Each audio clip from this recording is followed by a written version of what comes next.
कल वाले लेक्चर में हमने ये 6 इक्वेशंस पढ़ी थी, 6 differential equation, 3 differential 3 integral equation, लेकिन general equations of vertical motion थी। अब ये कब हमने यूज करनी सीखी? अगर आपको x दिया हो as a function of time, x बराबर टी स्क्वायर, कुछ भी दे दिया, मैं इन शॉर्ट एक बार फटाफट रिवाइज करवाता हूँ। x बराबर टी स्क्वायर और आपसे वो पूछे कि भाई इंस्टेंटेनियस वेलोसिटी बताओ एट 3 सेकेंड, तो आपको x as a function of time दिया है, तो v लाने के लिए क्या करना पड़ेगा? इसका डिफरेंशिएशन, और टी स्क्वायर का डिफरेंशिएशन कल बताया था, पावर आगे ले आओ और पावर में कम कर दो, तो 2t। अब मान लो वेलोसिटी चाहिए 3 सेकेंड पे, तो t की जगह 3 रखो, तो आंसर क्या आ गया? 6 मीटर पर सेकेंड। पहली इक्वेशन हमने यूज करना सीख ली थी। दूसरी इक्वेशन a बराबर dv बाई dt, ये तब यूज होगी जब v दिया हो as a function of time.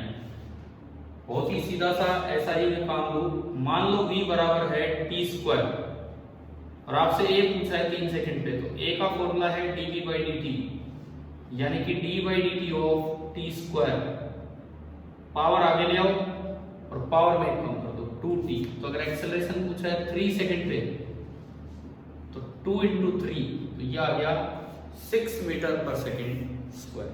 शायद समझ आ गया होगा। तीसरा, ये कब यूज होगा? अगर आपको v दे रखा हो as a function of position, ना कि as a function of time. अगर v पोजीशन के रूप में दिया हो और फिर एक्सेलरेशन पूछे, तो डायरेक्ट ये यूज होगा v into dv by dx। कैसे? मान लो आपको a दे रखा है x स्क्वायर और v दे रखा है x स्क्वायर, और वो आपसे एक्सेलरेशन पूछ रहा है एट x बराबर 3 मीटर।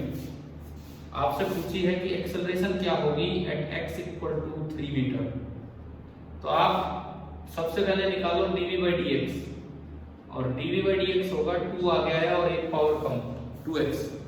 उसके बाद इन दोनों को मल्टीप्लाई कर दो, तो एक्सेलरेशन होगा v into dv by dx, तो v है आपका x स्क्वायर और into dv by dx 2x, तो ये आपका आ गया 2x क्यूब। x में 3 रखोगे, 3 का क्यूब 27, 27 और 2 14, तो ये इसकी वैल्यू। बताओ क्या हमने बड़ा फास्ट एक बार रिवीजन लिया है? क्या तीनों इक्वेशंस यूज करनी आ गई? अगर x as a function of time दिया हो, v पूछा हो differentiation, v as a function of time दिया हो, a पूछा हो differentiation, v as a function of x दिया हो और a पूछा हो डिफरेंशिएशन करके वापस v से मल्टीप्लाई कर दो, v dv बाई dx। कैसे आया था कल? ये देख लिया, कल थोड़ा आराम से देखा था, आज एक बार मैं फटाफट रिवाइज कर रहा हूं। ऐसे ही 3 इंटीग्रल फॉर्म, मैंने कहा था x से v पे जाना हो डिफरेंशिएशन, v से a पे जाना हो डिफरेंशिएशन, लेकिन उल्टा आना हो तो इंटीग्रेशन। उल्टा अगर आना है तो इंटीग्रेशन। आपको v से x पे आना है, v दे रखा हो चेंज इन पोजीशन पूछा जाए, v दे रखा हो as a function of time और चेंज इन पोजीशन पूछा जाए, तो आप इंटीग्रेट करेंगे। मान लो आपको v दिया है x स्क्वायर, टाइम के रूप में लेना है टी स्क्वायर, और आपसे वो पूछता है कि भाई 0 से 3 सेकंड में कितना डिस्प्लेसमेंट होगा। v दे रखा है टी स्क्वायर और आपसे पूछता है 0 से 3 सेकंड में कितना डिस्प्लेसमेंट होगा, तो ये फॉर्मूला यूज करो, delta x change in position, integral v की जगह क्या है टी स्क्वायर 0 से 3। ये इंटीग्रेशन करने का तरीका ये होता है कि पावर 1 बढ़ाओ, t की पावर 1 बढ़ाओ और बढ़ी हुई पावर से डिवाइड कर दो, और फिर लिमिट लगा दो 0 से 3, तो 1/3 तो बाहर हो गया, 3 का क्यूब 27 माइनस 0 का क्यूब 0। ये t में एक बार अपर लिमिट रखनी होती है, एक बार लोअर लिमिट। 27/3 कितना आ गया 9, तो डिस्प्लेसमेंट आपका आ गया कितना 9 मीटर। बताओ समझ आया कि नहीं आया? ये इंटीग्रल फॉर्म है, डेल्टा एक्स का मतलब होता है चेंज इन पोजीशन। कल मैंने ये भी बताई थी कि ये आई कैसे है इंटीग्रेट करके, आप वो कॉपी में देखेंगे, मैं एक बार थोड़ा फास्ट रिवीजन करवा रहा हूँ, है ना। डिटेल जो बच्चा नहीं आया वो कल वाले लेक्चर को अटेंड कर ले या नोट्स में देख ले। अभी तो ये समझो डायरेक्ट, ये इक्वेशन होती है, आपको b दिया है टी स्क्वायर, आपने b की जगह यहां रख दिया टी स्क्वायर dt का इंटीग्रेशन, टी स्क्वायर dt का इंटीग्रेशन, पावर एक बढ़ाओ और बढ़ी हुई पावर से डिवाइड कर दो। ये डिवाइड वाला तो बाहर फैक्टर ले आओ और लिमिट लगेगी 0 से 3 सेकंड, तो 0 से 3, एक बार t की जगह 3 क्यूब 27 माइनस एक बार t की जगह लोअर लिमिट 0 0 क्यूब 0 और 27/3 कितना आ गया 9। तो ये आपका चेंज इन पोजीशन आ गया, जिसे हम डिस्प्लेसमेंट भी बोलते हैं। समझ आ गया होगा, है ना। चलें आगे। अच्छा, सेम ऐसी इक्वेशन है चेंज इन वेलोसिटी निकालने की, बिल्कुल सेम। अगर a दिया हो as a function of time, अगर a दिया हो as a function of time, मान लो यही सवाल होता और ये a दे रखा होगा और वो आपसे पूछते कि 0 से 3 सेकंड में वेलोसिटी में चेंज बताओ। a से b में आना हो तो इंटीग्रेशन, v से a में जाना हो तो, x से b में जाना हो तो डिफरेंशिएशन, v से a में जाना हो तो डिफरेंशिएशन, a से b में आना है तो इंटीग्रेशन, और b से x में अभी हम आए तो भी क्या किया हमने, इंटीग्रेशन। आगे जाओ डिफरेंशिएशन, पीछे आओ इंटीग्रेशन। क्लियर है बात, है ना। तो अब देखो, अगर a दे रखा होता as a function of time तो चेंज इन वेलोसिटी कैसे निकालते। मान लो a दिया होता टी स्क्वायर और 0 से 3 सेकंड में डेल्टा v निकालना है, तो डेल्टा v का फॉर्मूला होता है integral a dt, T square dt बिल्कुल सेम, और ये वेलोसिटी में चेंज कितना आ गया होगा 9 मीटर पर सेकंड। आ गया है समझ, सेम है। लेकिन अगर a दिया हो as a function of time ही, as a function of x, तो वेलोसिटी में चेंज इससे निकलता है, ये वाला फॉर्मूला। कैसे, मान लो a दिया है x स्क्वायर, इनिशियल वेलोसिटी दे दी 2 मीटर पर सेकंड, पूछा है वेलोसिटी बताओ 3 सेकंड पे क्या होगी।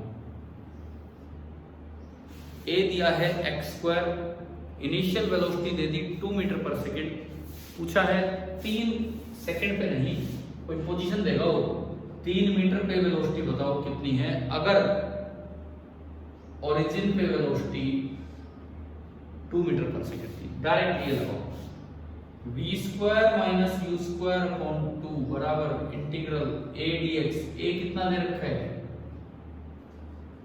x स्क्वायर dx, x शुरू में 0 था और x बाद में 3 मीटर बन गए। v square minus u, initial speed है 2 का square 4 by 2, x square dx होगा x क्यूब बाई 3, लिमिट 0 से 3, ये अभी किया है तो वही लिमिट आ गई, तो ये बनेगा v square minus 4 upon 2, 27 minus 0/3, ये 9 हो गया, 9 गुना 2 18, 18 4 22, तो v जो आया v वो आ गया √22 मीटर पर सेकंड। तो हमने इन शॉर्ट आपको 6 इक्वेशंस बताई हैं कि किस तरह से आपको 6 इक्वेशंस यूज करनी थी। क्या ये समझ आ गया है कि नहीं? क्लियर। अब ये आई कैसे इधर वाली से इधर वाली कैसे बनी, वो आप कल के लेक्चर से एक बार देख सकते हैं, लेक्चर या बच्चों से नोट्स लेके देख सकते हैं। कर लोगे? ठीक है। तो अब हम आगे बढ़े कुछ। क्लियर।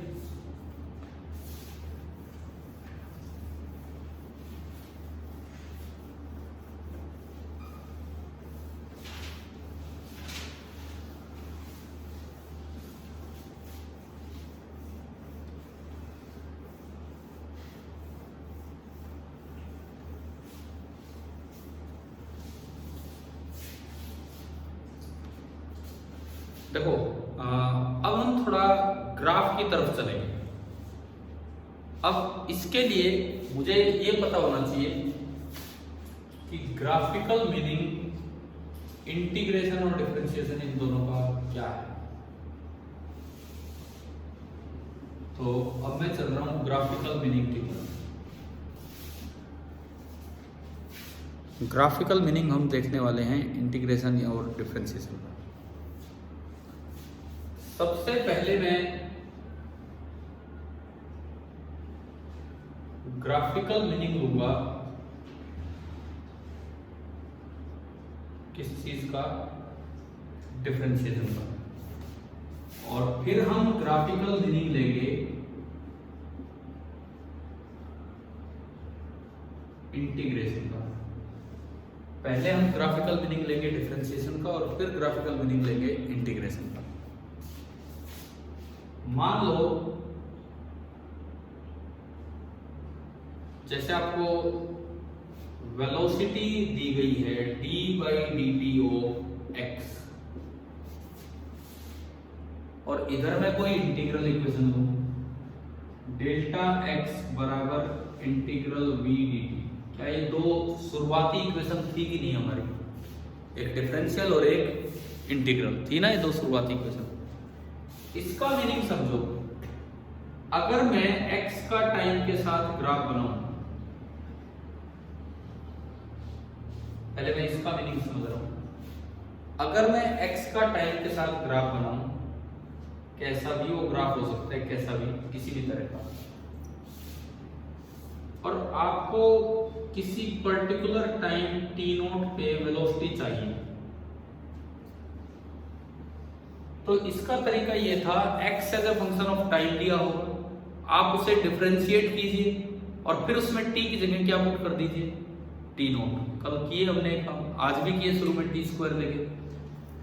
लेकिन अब अगर मैं ग्राफिकल मीनिंग से देखना चाहूं, मेरे पास x as a function of time दिया नहीं है, दिस इज नॉट गिवन। मुझे ओनली क्या दिखा रखा है, मुझे ओनली क्या दिखा रखा है, ग्राफ दिखा रखा है। t0 टाइम पे अगर आपको वेलोसिटी चाहिए तो आप ग्राफ पे जाओ, एक टेंजेंट लगाओ, इस जगह पे आप इस पे क्या बना दो, इस जगह पे आपने इस पे टेंजेंट लगा दी। मान लो टेंजेंट ने, नीचे कौन सा एक्सिस है, t, टाइम एक्सिस के साथ टेंजेंट ने सपोज एंगल कितना बना रखा है, थीटा। तो इस टेंजेंट की जो स्लोप होगी, इस टेंजेंट की जो स्लोप होगी वो क्या होगी, tan थीटा। अगर आपने इस टेंजेंट के साथ एंगल बना रखा है, टेंजेंट ने टाइम एक्सिस के साथ एंगल बना रखा है थीटा, तो जो टेंजेंट की स्लोप होगी वो कितनी होगी, tan थीटा। डिफरेंशिएशन का मतलब होता है स्लोप ऑफ टेंजेंट। डिफरेंशिएशन का तो मतलब ही इतना होता है, slope of the tangent. Tangent की जो स्लोप होगी उसे ही हम क्या कह देते हैं, डिफरेंशिएशन। ठीक है, क्लियर है चीज। अब देखो, अगर मुझे वेलोसिटी बतानी होती eight t equal to t0, तो चाहे मुझे ये फंक्शन ना दिया हो, मैं डिफरेंशिएशन नहीं कर पा रहा, पर मुझे ग्राफ दे रखा है, मैंने टेंजेंट डाली, उसका एंगल देख लिया टाइम एक्सिस के साथ, और वेलोसिटी एट t बराबर t0 कितनी निकल के आ गई, tan थीटा। ये तो आपका ज्योमेट्रिकल मीनिंग है डिफरेंशिएशन का, ये आपका ज्योमेट्रिकल मीनिंग है डिफरेंशिएशन का। Differentiation gives slope of the tangent. ये वाला पॉइंट हमें याद रखना है, differentiation gives slope of the tangent, ये पॉइंट हमें याद रखना है।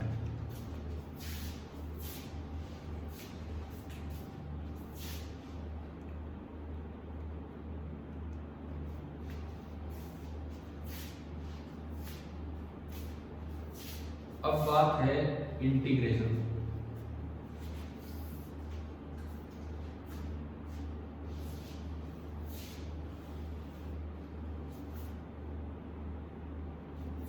डिफरेंशिएशन के बाद अब आता है इंटीग्रेशन। इंटीग्रेशन का ज्योमेट्रिकल मीनिंग होता है एरिया अंडर द कर्व। अब मैं समझाता हूँ ये क्या है। इंटीग्रेशन का ज्योमेट्रिकल मीनिंग होता है एरिया अंडर द कर्व। क्या मतलब, आप किसी 0 से t टाइम तक इंटीग्रेट कर रहे हैं। इस पे कल हमने न्यूमेरिकल ले लिए, v दे रखा है, जैसे v बराबर टी स्क्वायर अभी भी करवाया, तो चेंज इन पोजीशन कैसे निकलेगी कल कर दिया हमने, है ना, आज भी कर दिया। लेकिन अगर ये एक्सप्रेशन ना देखे, v का टाइम के साथ आपको ग्राफ दे रखा हो, कैसा भी ग्राफ, v का टाइम के साथ आपको ग्राफ दे रखा है, कैसा भी ग्राफ, 0 से t आपसे डेल्टा x पूछा गया है, 0 से t डेल्टा x, तो ग्राफ में t बराबर 0 पॉइंट पे जाओ, बाई चांस वो यही बना हुआ है, बाई चांस ग्राफ में आप t टाइम, कोई भी t टाइम दिया है, जैसे मान लो ये दे रखो आपको t नॉट, तो आप ग्राफ में t नॉट टाइम पे जाओ, ये आपका पॉइंट हो गया t नॉट, ग्राफ के नीचे का जो एरिया है किधर, यहाँ t के बाद क्या लिखा है t, तो मुझे एरिया इस साइड नहीं लेना, एरिया टाइम की तरफ लेना है। ये मान लो ये एरिया कितना है a, डायरेक्टली जो डेल्टा x होगा यहां से यहां 0 से t नॉट टाइम में जो चेंज इन पोजीशन होगी that is directly equal to area and this is a। कल तक हम इंटीग्रेशन करके निकाल रहे थे, आज हम इसे डायरेक्ट देखेंगे कि ये एरिया से भी निकल सकता है। This is a।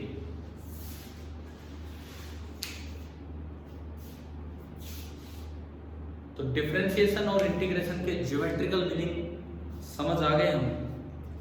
डिफरेंशिएशन का ज्योमेट्रिकल मीनिंग है slope of the tangent, integration का ज्योमेट्रिकल मीनिंग है area under the curve. Differentiation है स्लोप ऑफ द टेंजेंट और इंटीग्रेशन है एरिया अंडर द कर्व।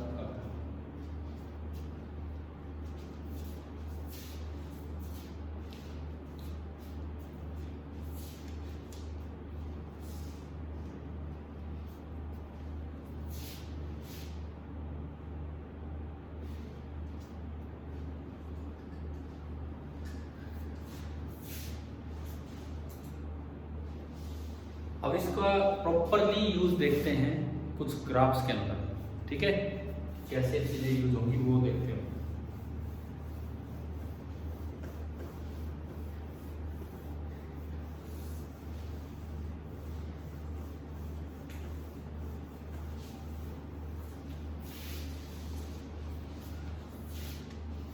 मान लो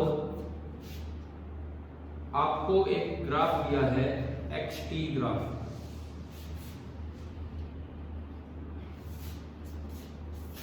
एक ग्राफ दिया है vt ग्राफ, और एक ग्राफ दिया है at ग्राफ। तीन ग्राफ आपको बना के दे रखे हैं, एक xt ग्राफ, एक vt ग्राफ और एक आपका है at graph, position time graph, velocity time graph and acceleration time graph. पहले मैं इनकी बात करूं, यहां से अगर मुझे यहां पहुंचना हो, भाई v का फॉर्मूला क्या है, यानी कि अगर आप xt ग्राफ की स्लोप निकालोगे, स्लोप ऑफ xt कर्व, वो आपको क्या दे देगी, वेलोसिटी। ये बात समझ आ गई? क्या मतलब, कोई भी xt ग्राफ दिया है, कैसा भी पोजीशन टाइम ग्राफ, कैसा भी, आपको किसी भी वक्त वेलोसिटी चाहिए, जैसे इस वक्त वेलोसिटी चाहिए, अभी थोड़ी देर पहले बताया था, आप यहाँ क्या डाल दीजिए, इस पे टेंजेंट डाल दीजिए। अगर उसने टेंजेंट ने एंगल थीटा बनाया है तो velocity at t equal to t naught, that is directly given by tan theta. समझ आ गया पॉइंट? दूसरी जो हमारी इक्वेशन है वो थी a बराबर dv बाई dt। तो बताओ यहां से क्या पता लगा, जैसे ये लिखी है ऐसे मैंने ये लिख दी, a बराबर dv बाई dt। तो VT ग्राफ की स्लोप आपको क्या देगी? VT ग्राफ की स्लोप क्या देगी? A। इसका मतलब है कि slope of VT curve gives A। आ गया दूसरा रिजल्ट। अगर आपको कैसा भी ये ग्राफ दिखा रखा हो, कैसा भी किसी भी शेप का, वेलोसिटी टाइम ग्राफ है, ये कोई टाइम है 3 सेकंड, आपसे पूछा जाए 3 सेकंड का एक्सेलरेशन बताओ, आपने एक टेंजेंट डाली, सपोज टेंजेंट ने एंगल बना रखा है कितना, 45 डिग्री, 45 डिग्री, तो acceleration at t equal to 3 second is, बताओ कितना, 1045 डिग्री, 1045 डिग्री कितना होता है? 1 मीटर पर सेकंड। एक रिजल्ट मेरे पास ये आया, एक रिजल्ट मेरे पास ये आया। आप बताओ दो रिजल्ट समझ आ गए? xt ग्राफ अगर आपको दे रखा है, उसकी स्लोप आपको क्या देगी? पोजीशन टाइम ग्राफ की स्लोप आपको क्या देगी? वेलोसिटी। वेलोसिटी टाइम ग्राफ की स्लोप आपको क्या देगी? एक्सेलरेशन। अब उल्टा उतरते हैं, उसकी स्लोप कुछ नहीं देगी, क्योंकि dA/dt जैसी कोई चीज हमने डिफाइन करेगी, कोई है ही नहीं ऐसे। अब कोई जबरदस्ती आ जाए सवाल में कि let a quantity with jerk, jerk मतलब झटका, लेट अ क्वांटिटी जर्क भी defined as dA/dt, rate of change of acceleration, jerk बताओ कैसे मिलेगा? तो AT ग्राफ का जो स्लोप होगा वो आपको क्या दे देगा? जर्क दे देगा। लेकिन ऐसी कोई क्वांटिटी होती तो है नहीं अलग से, समझ गए हो क्या है? ठीक है, तो अब हम उल्टा आते हैं। मान लो AT से इधर उतरे, तो उसके लिए मेरी इक्वेशन थी delta V, that is integral A dt, कोई भी 0 से t थी ना, ये डिफरेंशियल की बजाय इंटीग्रल फॉर्म। ये हमें क्या बताती है? इंटीग्रेशन का क्या मीनिंग था? स्लोप या एरिया? एरिया। इसका मतलब ये है कि area under AT curve gives change in velocity. Area under AT curve gives change in velocity. समझ आ गए हम, है ना? क्या मतलब है? देखो, जैसे कोई भी कैसा भी आपको ये ग्राफ दिया है किसी भी टाइप का, ठीक है, ये टाइम है 0 और ये कोई टाइम है t0, आप किसी तरह से एरिया निकाल लो। इसका ये मतलब है कि delta V from 0 to t0 that is directly given by. समझ आ गया? AT ग्राफ का यूज क्या है कि उसका एरिया आपको क्या देगा? AT ग्राफ का एरिया क्या देगा? Change in velocity. AT graph का इंटीग्रेशन, AT का इंटीग्रेशन देता है डेल्टा V, AT ग्राफ का एरिया आपको क्या देगा? Change in velocity, delta V। ठीक है, और आ गया, इधर से इधर उतरना है, 1 2, ये मेरा तीसरा रिजल्ट बन गया, तीसरा। और अब मैं चौथे की तरफ आ रहा हूं, इधर से इधर आना है। हमारी इक्वेशन थी delta x is equal to integral V dt, 0 से कोई भी टाइम t या t थी ना एक इक्वेशन। इसका क्या मतलब है? इसका ये मतलब है कि एरिया अंडर VT कर्व वो आपको क्या देगा? Delta x। देखो, एक दिमाग में पिक्चर रहेगी ना तो आसानी से चीजें याद हो जाएगी। VT कर्व के नीचे जो एरिया होगा, जैसे मान लो 0 से 3 सेकंड तक आपसे पूछा जाए कि भाई डिस्प्लेसमेंट कितना होगा, आपको ये एरिया दिखा रखा है, ये ब्लू कर्व के नीचे का पूरा एरिया, समझ गए हो?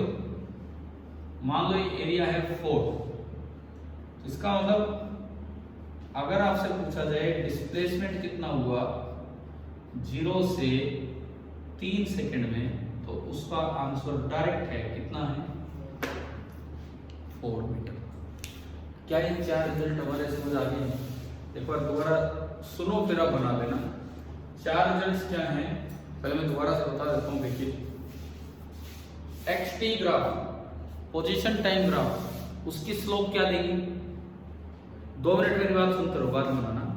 पोजीशन टाइम ग्राफ की स्लोप क्या देगी? वेलोसिटी। वेलोसिटी टाइम ग्राफ की स्लोप क्या देगी? एक्सेलरेशन। क्लियर?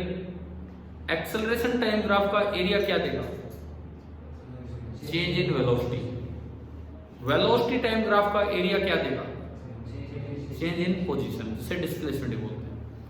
अगर ग्राफ ना देके एक्सप्रेशन दे रखे हो, ग्राफ ना देके अगर एक्सप्रेशन दे रखे हो, X T, X as a function of T, V निकालना है तो differentiation, V as a function of T, A निकालना है तो डिफरेंशिएशन, उल्टा हो, A as a function of T, delta V निकालना है तो इंटीग्रेशन, और V as a function of T और डेल्टा एक्स निकालना है तो इंटीग्रेशन।